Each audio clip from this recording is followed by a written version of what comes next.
The Montana Legislature today kicked off the last week of its first half, known as Transmittal Week. As MTN's Mike Dennison reports, it's a frenetic week with long hours, short hearings, a big deadline, and lots of bills. The 2019 legislature hits its halfway mark on Saturday, and if a general bill doesn't make it out of its original house by that day, the transmittal deadline, it's pretty much dead.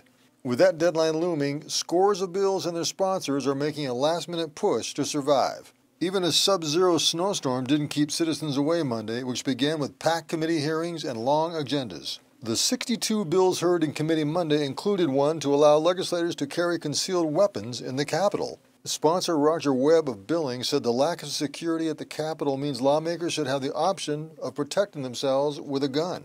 It's not a matter of when, because it's going to happen.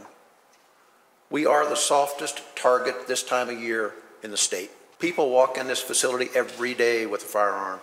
The House Business and Labor Committee heard emotional testimony on a bill to increase the minimum required coverage levels for car insurance in Montana.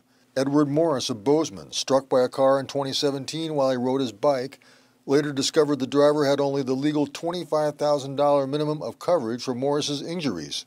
I was rushed to the hospital. My life was hanging by a thread. I was rushed into surgery. After I was getting released from the hospital, I received this punch in the gut from the financial people at the hospital that my bill was close to $160,000. Insurance industry lobbyists lined up against it, saying it would raise premiums on car insurance and lead to more uninsured drivers. The House Judiciary Committee also heard a half dozen bills Monday, including 3 to limit required vaccinations. Most of these bills have until Wednesday to clear a committee, after which the House and Senate go to all-day floor sessions to handle the crunch of bills trying to make Saturday's deadline. We always want to make sure every bill has a fair hearing and adequate time. However, when we're up against a deadline, sometimes time limits are basically constrained by what's in the committee at that time. Some of these bills will make it, some of them won't. And if they do, they still have the next House to navigate.